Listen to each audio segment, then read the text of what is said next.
ikaw nagpapaupa ka, di ba? O, kaya Aisha. Kaya dapat nandito po, halimbawa, ako may pwesto. Yung harapan ko sa bangketa, matigas ang ulo. Ayaw pumayag. Pinapalis ko, ayaw malis. May siga nga. Diba? Kapag ka yan ay walang permiso sa mga may-ari ng pwesto sa likod at ayaw niyong pagbigyan, tatandaan po natin, hindi po kayo magkakaroon ng barangay permit para makakuha sa hotels. Kailangan kayong mga nagtitinda sa bangketa, hug nyo na, yakapin nyo na yung mga may-ari para, kasi hihingihan po namin ang authorization niya na pinapayagan nyo bago namin issuean ng barangay certificate. Okay? Sekretary, asan na ba? Kapag may abusadong tanod, huwag po kayo mag-atubili. Lumapit kay Jem.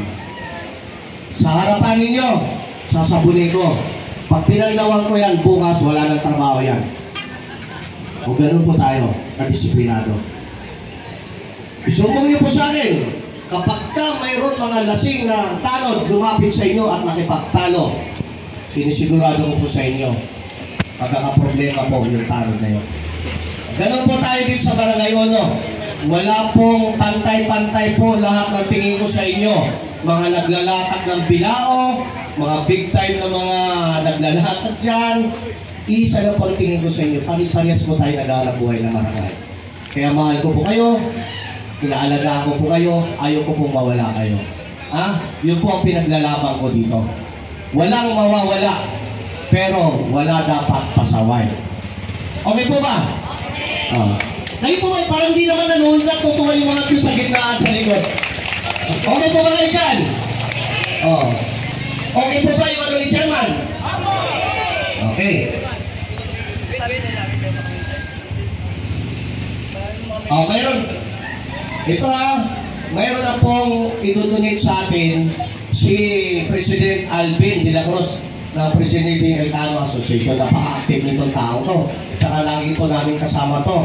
Pagdating ng mga paglilinis, lahat ng okasyon sa barangay. At kaisa namin siya.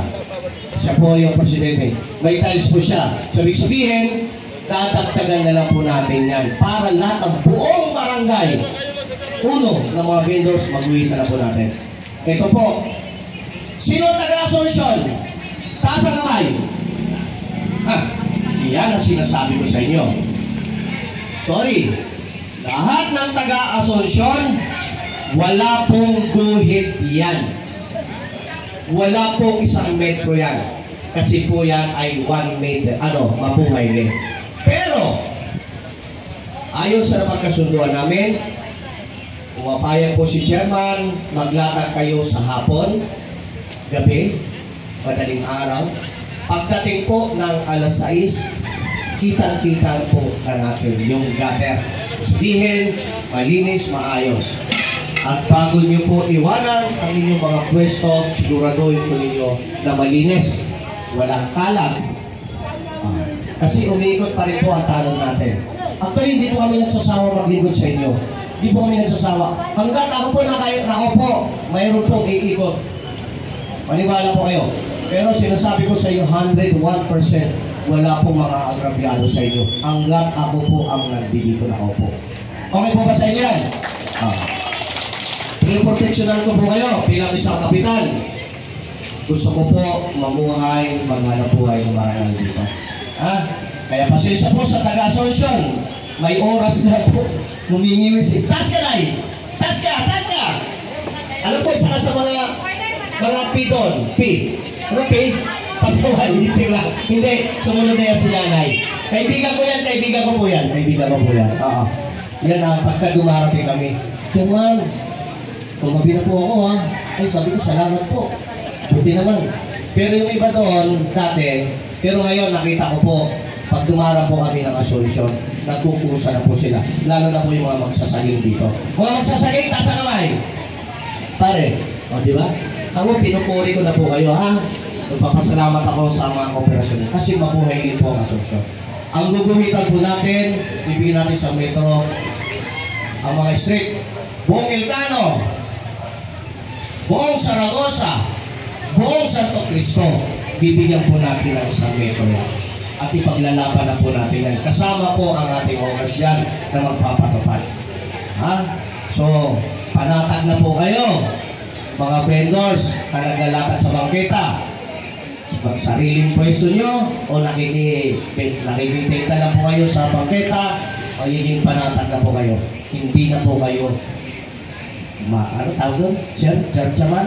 Hindi na po kayo maaabala at hindi na po kayo maidudunate sa Toy Sound. Ano yung mga paninda? Ha? Ito, napakasimple. Naintindihan po ba natin dyan sa likod? Mga kapwa ko vendors, mga magong vendors. Pare, yung sibuyas mo nasa tabi na? Okay, very good, very good. Tropa, pare. Oh. Ganun lang po kasimple habang wala pa ho ang ating direktor, si Director Alejandro, kasi siya po talaga, Director Rafi Alejandro, papunta na po. Siya po talaga ang magpapaliwanag kung ano po dapat. Pati po bayan, siya po. Ngayon, kung mayroon po kayong mga suggestion, opinion, huwag po kayong itaas ang inyong mga kamay. Isa-isa lang po tayo para hindi tayo magulo. Sasabihin niyo po kay Director. Dalawang may po natin. Sasabihin mo, Director, kung anong hinahin nyo, kung anong gusto nyo iparating kay Director, sasabihin nyo kay Director at sasagutin naman po ni Director yun. Okay pa po sa inyo lahat yan? Pasensya na po ha, kinapos tayo ng 10. So susunod, magpapagawa pa po kami ng 10 din para pag-meeting kami sa inyo. Pero ako natutuwa po ko, Chairman. Ato si Chairman Bakal at saka ito si Sir. Mga Sir. Ako po yung natutuwa. Bakit? Kasi napaka-aktibo po ng mga vendors. Pag may mga patawag talaga, ako lang upo ko, nagpatawag ako, nagsinatingan ko lang sila, nag-briefing ko. Yan ang kagandahan ng mga vendors ng Barangay 1. O palakpakan naman po ang mga sarili. Mga disiplinado yan. Pero, ilan lang naman pasaway dyan. Bagitin ko? Wag na. Wag na ako. Joke lang po yun. Siyempre, pinapatawa ko lang kayo. Pero sa pagkakataon ito, siguro ko magiging maayos, maaliwala sa tayo lahat. Simple lang ang hinahanap dyan, maging malinis, maayos ang ating barangay. Sapat na. Mawala yung mga aso, magala, maliwalas yung mga pwesto nyo. Ay, nako. Para pag pinuntahan tayo ng taga-iba't ibang departamento, masasabi nila, wow, ang barangay uno, disiplinado, ang mga vendors. Diba? Tama po ba? Diba? Yun lang naman po sa harapan ng ating mga opisyal na hawkers, hindi po sila nakikinig. Ibabalik ko po ulit, mamaya magsasalita po ulit. Ibabalik ko po ulit kay Sir.